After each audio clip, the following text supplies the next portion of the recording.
everyone, Team Amasian over here, aka Kaori Takei and Campia. And today we are again talking about wrestling. This is our 6th podcast. That means 6 weeks in quarantine plus because we didn't start on the first week. Isn't that crazy? That's insane. Yeah. This is a good way to track how long we've been quarantined. Yeah. Wow. It feels like a lot has happened and nothing has happened at the same time. I will say that this week has been the first time. It's funny because I was talking to Anne about this, how I felt perfectly fine, not too restless. But then yesterday came by and I just felt so agitated at everything. I felt agitated that I was just sitting on the couch. I felt agitated that I was staring at my screen too much. I just felt restless and irritated. I want to get out of the house, but then it was too hot because we're in California. So, I mean, I think it's starting to get to me. So it's just, you want to move, but then you don't want to move. It's just, what is happening over here? How are you doing over there, Anne? Yeah, I think very similar. Not as much anxiety in terms of, wanting to leave the house. It was more the opposite of, I don't want to not leave. I want to stay home. I don't actually even want to interact with people today. And it was very much I just want to do my own agenda for an entire day and not have to worry about work or having to do any side projects. It was a very lazy day, very unproductive in my opinion, but sometimes I think you just need those types of days too. You definitely do. I think self-care is really, really important. I always say that if you don't take care of yourself and you feel like you're half-assing things, then what's the point of doing it? You got to give yourself 100%. Right? Because if you're not giving yourself 100%, how can you give the world 100%? Now, I know this is about WWE and wrestling, but I mean, I think it would be interesting to hear, when you felt that way, or do you have any tips in terms of when you're feeling that way, what do you do, Kaori, to make sure that you kind of break out of that mentality? You mean of feeling that I need to break from life? Yeah. That's the problem, though. I think I'm kind of the opposite, whereas like I need to restart life. That's kind of how I felt yesterday. I've been so attached to multiple versions of screens, whether it's an iPad, whether it's a video game, whether it's watching TV, Netflix, or the computer. And I thought, oh my gosh, I'm doing so many things, but nothing at all. And I know I'm being somewhat productive, but there's just so many things that I feel like I'm not doing. It's just an odd feeling. Yeah. And reading the coronavirus news constantly, it's starting to feel 6 weeks in, the same stories over and over again. Crowded beaches. Oh my goodness. This mayor said that. This governor's doing this. We're going to come out of this. Maybe this is this company's returning small business loans. And I mean, it just feels like I'm in a hamster wheel. Yeah, absolutely. No, I hear you. Sorry, it was horrible, but no, it's absolutely the truth until you have some sort of significant breakthrough in what's going on with everybody, which I don't know that we're going to see that anytime soon. So yeah. And how do you cope, Anne? It depends. Like if I have a day where I just feel like turning everything off, then I turn, yesterday I watched movies, which I normally don't have time to sit down and do. Yeah. That's great. I got through like 3 movies. Sometimes you're right. It's self-care. Sometimes it's as easy as texting you and asking if you want to go for a walk. It just depends on what the mood is and just kind of plugging into what you have available, if you have anything available.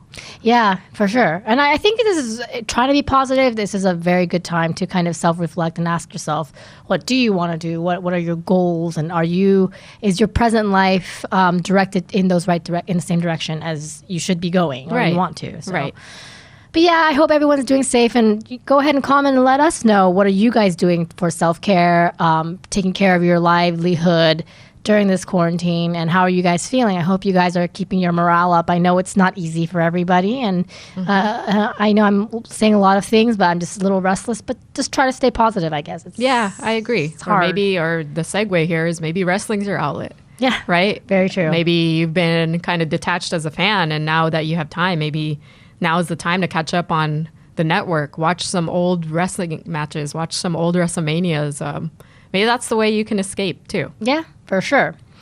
All right, so our first topic is a name of show, ? Oh, you mean this show? This show, okay. Right, that's right. Because right now we're calling it Kaori and Anne's Wrestling Podcast. Although I think that's a terrific name. Me and too. I would not be against not changing the name and keeping that our name. I would love to hear some ideas that you guys have about maybe changing it up or something creative, something different, Sure, there's behind the ropes. Sounds kind of easy. Yeah. Squared circle talk. I don't know. I mean, there's a lot of things that we can say, but I just want something different that I haven't heard. Agreed. I was going down the line of tag team something, but That's cute. Yeah. Tag team something. I think maybe you guys have a little bit more creativity on your mind than I do right now. Tag team show. Tag talk. team belt show. Whatever it is. I think you and I both collectively have said every week that we really love sitting down and just having this conversation with you guys and with each other, just to hear your thoughts on what's going on with WWE, even AEW, as far outstretched as we can get with what's going on with AEW as well, and just really talking about something that we love. Another way to cope, another way to kind of break the mentality of what's going on around us. Yeah, for sure. So, all right. So the second topic we want to talk about is on Wednesday night SmackDown. Now, Friday, there was Triple H's 25th anniversary. They had a big old vignette, and, Vince McMahon came out. Yeah. And despite all of this, the ratings were not that good, allegedly or apparently. It went down 7.9% from last week. I'm not that surprised. I think this week, as Ann and I were watching Raw and NXT and SmackDown, I think we can both agree that it just felt like the same people, the same matches. It didn't even feel like any championships were possibly being exchanged for any kind of thrill. There's nothing right now. Yeah, no, agreed. A vast difference from the previous week where we felt like momentum was going for each of the shows with the exception of Raw. But even SmackDown, I was saying the week before, wow, there's so much happening on SmackDown that I'm interested in. And then this week it just fell flat. I don't actually even remember hearing any advertisement of his Triple H's anniversary. No, I don't either. No. So that's really why I tuned in. That's the reason why I was most interested, was to see what they were going to do to celebrate. But I only had found out about that like maybe 24 hours before the show even aired. I think I found out about that right before I was going to watch it with you. Yeah. And I think we were also Googling some possible news, and Vince McMahon, obviously, I like to Google him because he's obviously going through a lot right now. Yeah. And we read together a transcript. I don't know, you can maybe talk about this as well, Anne, because I don't know where you saw that from. Sure. I mean, we were looking at the transcript from so every quarter a business or corporation has to report on their quarterly earnings, and it was over this shareholder call that Vince McMahon was present to talk about what's going on with COVID, how they're dealing with COVID, how the business is excelling financially, what that means for the stakeholders or for the shareholders in WWE stock, what their vision is for the present and the future. So Vince was there. I will say in the shareholder transcript, as well as what was confirmed when I saw him on SmackDown, Vince's speech is getting more and more slurred. So it's getting harder and harder to even create a transcript off of what he's saying, because I think obviously with age, I think it's getting harder to understand what he's saying. And I know a lot of the feedback under some of the highlight videos for him coming out and making the appearance on SmackDown was exactly that. I noticed that too. Very hard to tell what he was saying. Some people were concerned about his just physical appearance. He looks thinner than he normally does. Just a lot of those types of comments about, is he doing okay during the pandemic? I mean, I can't imagine he is, considering his business is in turmoil. XFL is gone. All of these areas that he wanted to venture with WWE are just getting cut off due to the pandemic. I mean, what did you think about him coming out? Did any of that faze you? I feel that he is trying to play it cool, to the point that maybe he does think it's cool, that everything's fine, they're handling it well, but he kind of seems unhinged a bit. That's a good word. It is obvious that obviously owning such a massive company and being a shareholder, and he's probably undergoing quite a bit of stress, but I don't think he necessarily needed to do the Triple H's 25th anniversary thing, even though he is the father-in-law, I think it might have worked to his disadvantage. Yeah.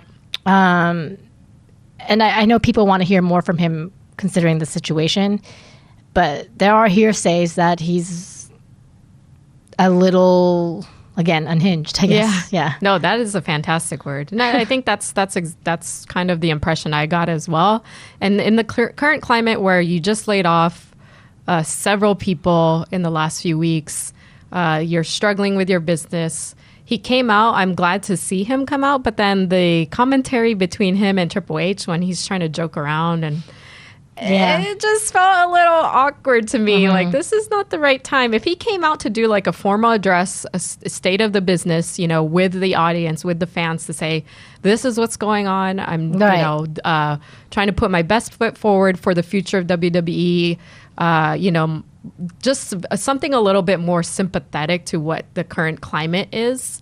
And he talked about a little bit about the climate of the WWE employees, like what is the morale, and you know, it's a challenging time. So I had kind of wished he would come out in a little bit more serious manner than coming out like in this joking, like I'm still the Vince character Vince McMahon coming out. Everything's fine. Yeah. Right. Well, let's talk about our last topic. Let's kind of zoom down there real quick because it is.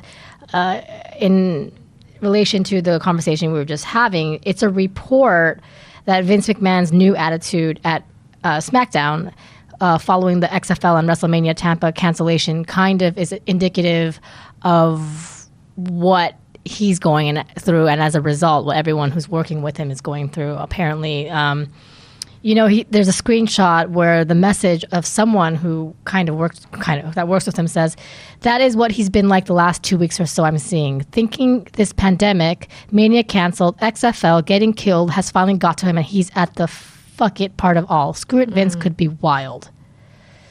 So if this is true, there's a lot of emotions and people getting affected by it. And understandably so. I don't know how I would handle being Vince McMahon right now. Oh no, yeah, agreed. Yeah, so I don't think he's crazy or anything. I mean, even myself, my own self-employed business, I'm losing my marbles as well. I have no one underneath me. Right. It's just unfortunate for him that he has to be in the spotlight, being the face of the business. Anything he says or does is going to be exceptionally scrutinized by the public, by the media. I just hope that it's all actually. I kind of think if it was all for show, at least it would give me an excuse to say, oh, well, this was all set up for something. But I kind of believe that is maybe just the way his mind is right now. I kind of think so too. Yeah, which is unfortunate. I hope he's okay. Yeah, I mean, you lose XFL, you have to furlough or lay off a ton of employees. Yeah, wrestling, there's no live shows.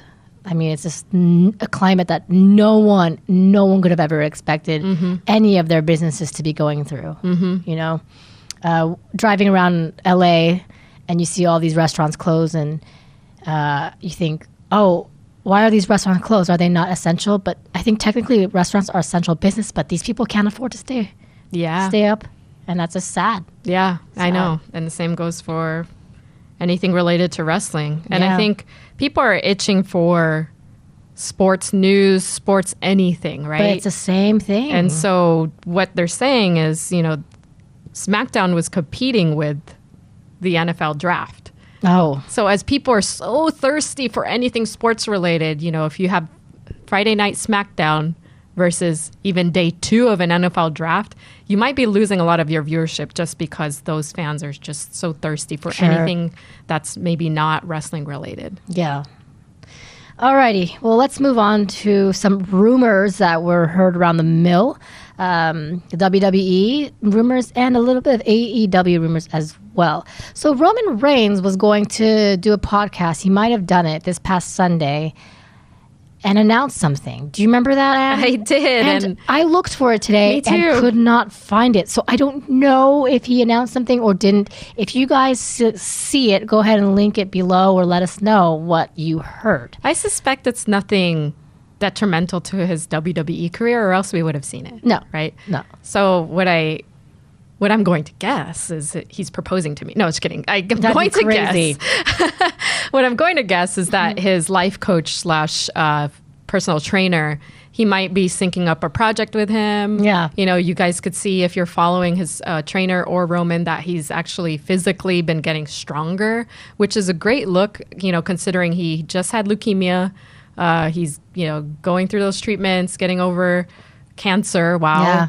So for him to look physically strong again, that's promising for people who may be going through the same struggle. Very true. I Yeah. think if it is something like that, or any kind of announcement by Roman Reigns, to be honest with yeah, you, I agreed. mean, I'm curious. I'm like, what is he going to say? We're talking about right now, what was he going to say? Yeah, we don't even my know. goodness. Well, anyway, speaking of Roman Reigns, we might have mentioned this last week, but we're going to mention it again. Apparently, commentators are told not to mention Roman Reigns, question mark. I just find that a little bit odd because he is supposed to be the big dog, the main guy of this generation.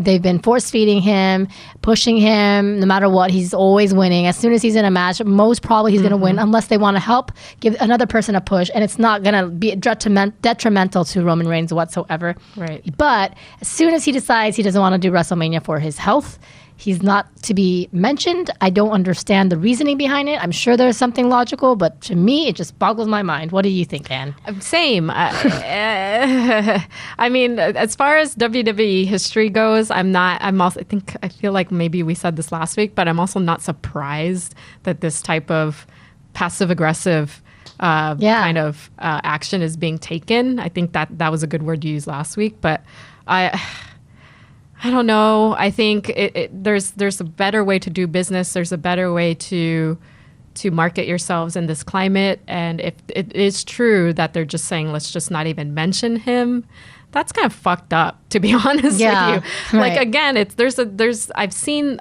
people who run these businesses who have been much better and have stepped up in this environment with the pandemic, have put themselves out there saying, we're doing what we can.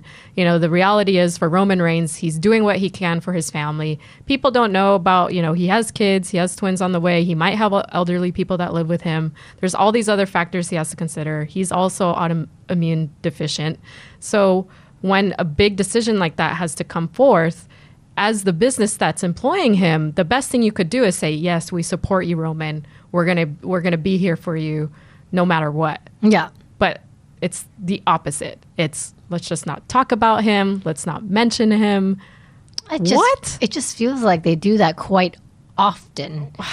It's if they let you go, they say they come to terms with it. If you say you want to go, they're just angry. Not cool. Yeah, and this is not even Roman saying I'm leaving WWE. Right. This is just him saying, "Hey, I want to do. I could have done WrestleMania, but this is just not the best time for my family and myself." Yeah, and like if the viewers can understand that, the fans can understand that. Exactly. I think the company would be doing a service actually to be supporting his decision. Say, look, this is how much we support Roman Reigns under this situation and this circumstance. I think he made the right choice. How much would we be like, wow, WWE really does care about their people? Yes.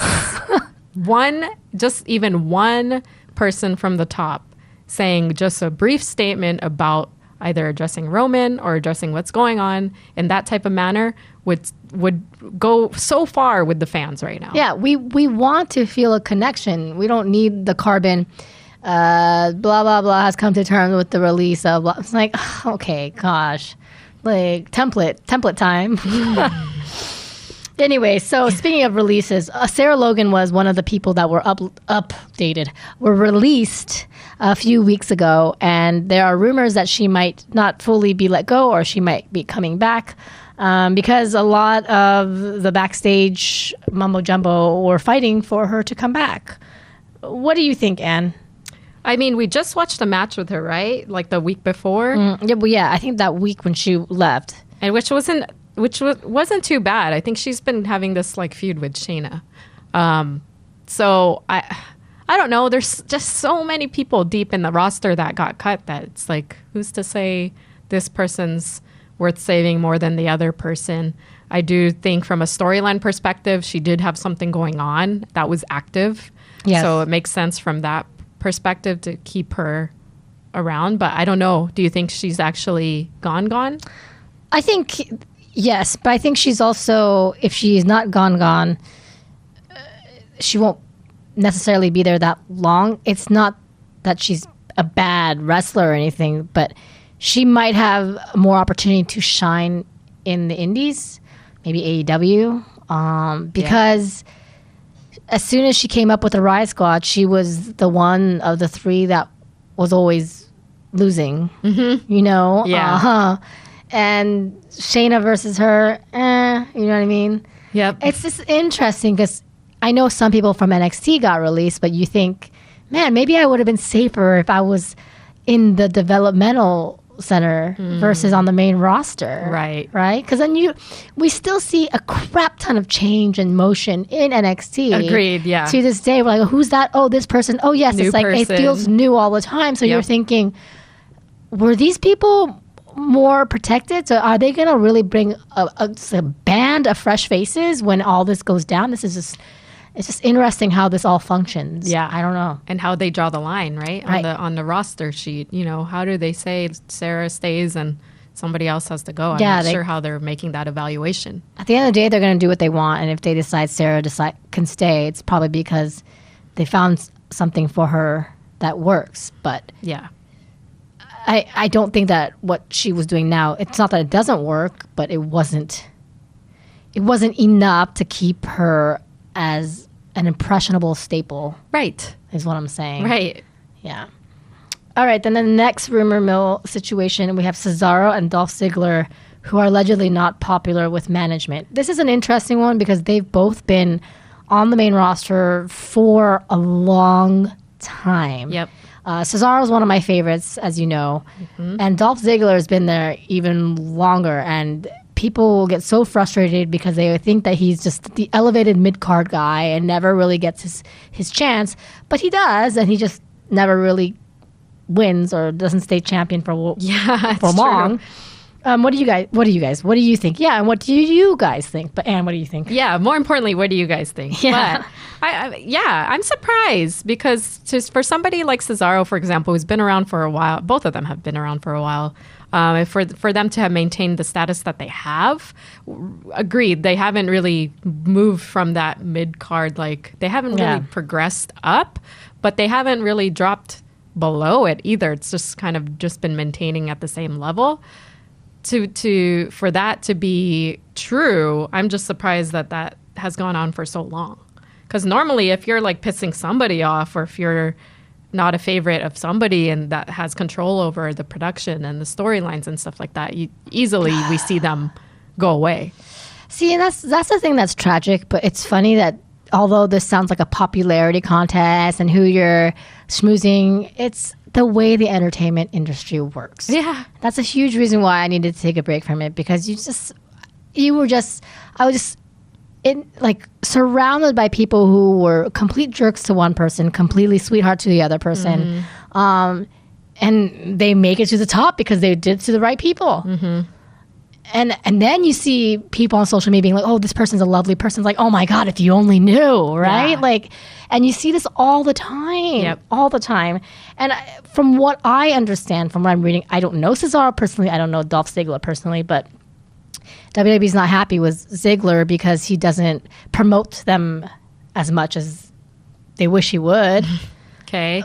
And then Cesaro is they just don't really care for his personality, especially. And it's just kind of sad because if these people are indeed just being themselves, why can't they be glorified for that? You know? Yeah. Especially if the fans have shown that they're not disinterested in these Exactly. people. Yes, the fans love these guys, right? It's not like, I don't know, Baron Corbin. Yes. Perfect example. Case in point. Right. Why is he still king? Why is he still headlining every Raw? Why? Yes. Why? Right. Whereas Cesaro is one of the most talented in the ring. He's one of the most talented wrestlers I've ever seen. Yes, he's Dolph amazing as well has great personality.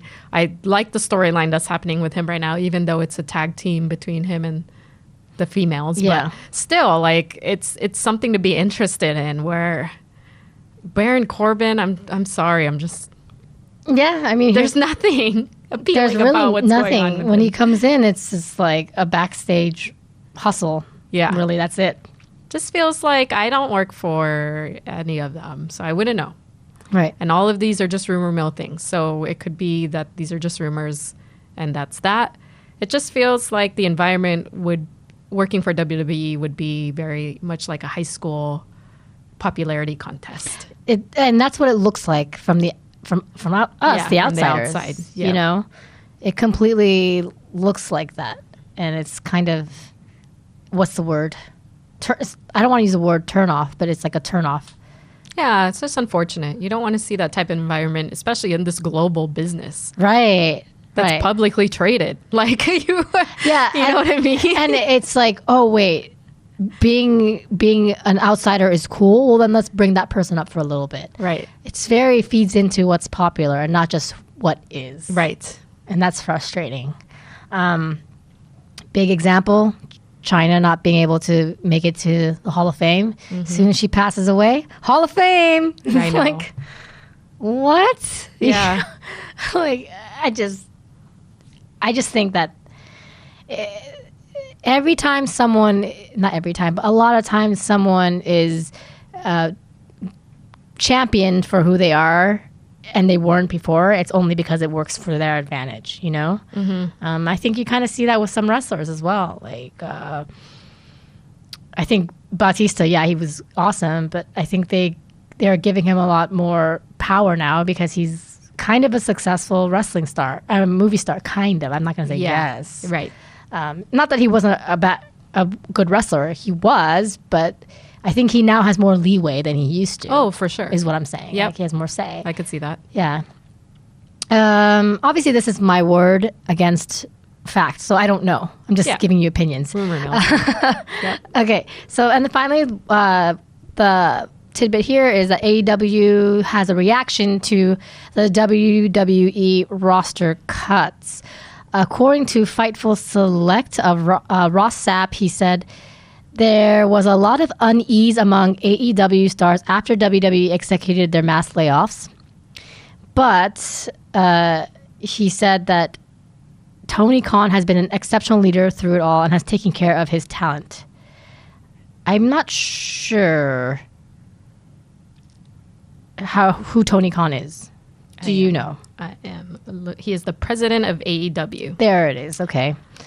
So it is blah, blah. Khan has taken the role of leader, easing the tensions among his talent and taking care of those who need it. So my guess is from this article here is after WWE cut a lot of people from their roster, AEW roster was kind of freaking out that they'd be cut, is what I'm reading. Yep. Understandably so, right? Yeah, absolutely. Same industry.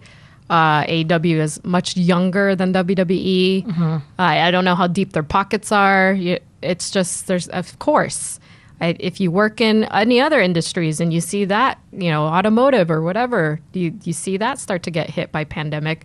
I don't know what industry is not getting hit by the pandemic, with the exception of, God, I can't even think of one right now that is thriving in this environment. Unemployment? Maybe a lot of e-commerce, right? Because people are ordering a lot more. But sure. I mean, going back to wrestling, Zoom, all the hangouts, yeah, that's perfect examples, but not many. So if I was at AEW and I saw, oh, shoot, there's this 30 plus people just got let go from WWE, what does that mean for me? Of course I'm going to start to have that anxiety about my job as well. But going back to our earlier conversation about you run a big business, a lot of the leaders are really stepping up in terms of how they're responding to this pandemic and to their business and how they're handling their business.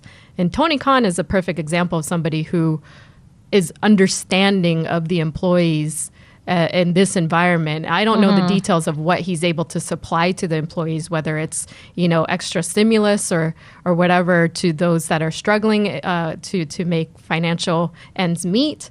Whatever that is for the AEW president, I think all I've read so far is that it's been thumbs up from everybody employed that he's been managing this really, really well.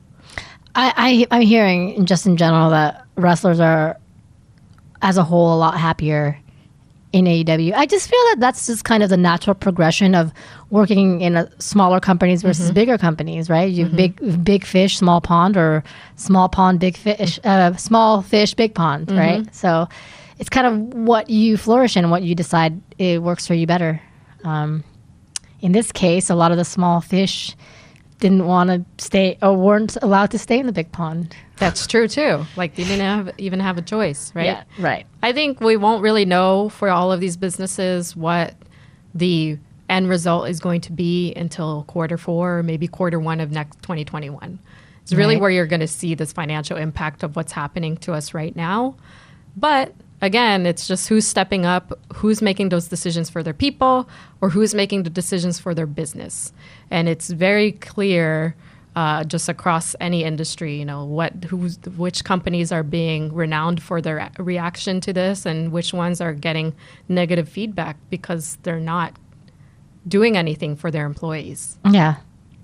Yeah. I mean, that's something that I struggle with oftentimes is sometimes we do hear or read things about companies not necessarily treating their employees well as a result, yet they're not going to lose their business because we're so dependent on them in some kind of capacity. Mm-hmm.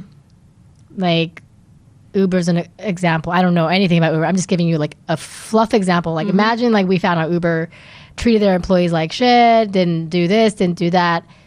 A lot of consumers would be like, that's disgusting, but they would still call an Uber because it's so intertwined with your life. Yeah. You know? Yeah. Agreed. So where do we take a stand? And as a whole? Yeah, I think that's the big question mark looming, right? Yeah, I think we just won't know. And that's exactly what Vince said. He doesn't know. And he's right. Yeah. I mean, that's right. Like, we don't know. And that's, again, going back to the beginning of this conversation, every day is after a while, it's the same exact news story, but with different verbiage. We don't know anything. At least if I look back 7 or 8 weeks ago, when coronavirus put us into stay-at-home orders or quarantine, what do I know now about coronavirus that I didn't know before? Nothing new, really. Yep. Nothing new. It's going to take some time. It's going to take time, and we have to be patient. And I'm telling myself this because it was hard yesterday. I was about to, like, just staring at a screen, sitting on your couch, laying down. I laid down on the ground, like Shavasana position, just being like, okay, got to do something. You know, I just felt like I was going crazy. Yeah. Yeah. Absolutely. Anyways, guys, that wraps up our recap for this week. Tune in next week. We'll be talking more for sure. And we'll probably be talking more results next week if the shows are more entertaining. Yeah. This was a little bit more business oriented, wasn't it? This conversation. Yeah. I just felt like this week, I mean, if you want, are there any matches that kind of stood out for you in the past, those 3 + 2 + 2, 7 hours of wrestling this week? Exactly. How do you well, no. Yeah, that's why I was like, I would really be pulling stuff out of my butt to be like, that was a great moment. Yeah. So, all right, guys. Well, you let us know if you saw anything interesting, and let us know if you know what Roman Reigns announced in particular, and let us know anything else. Find out. Yeah. In the meantime, you can follow me, KAORIOUS. Where can they follow you? You can follow me at Ann Campia. All right. Thanks, guys, for tuning in. We'll catch you next week for week 7. See you later. Bye.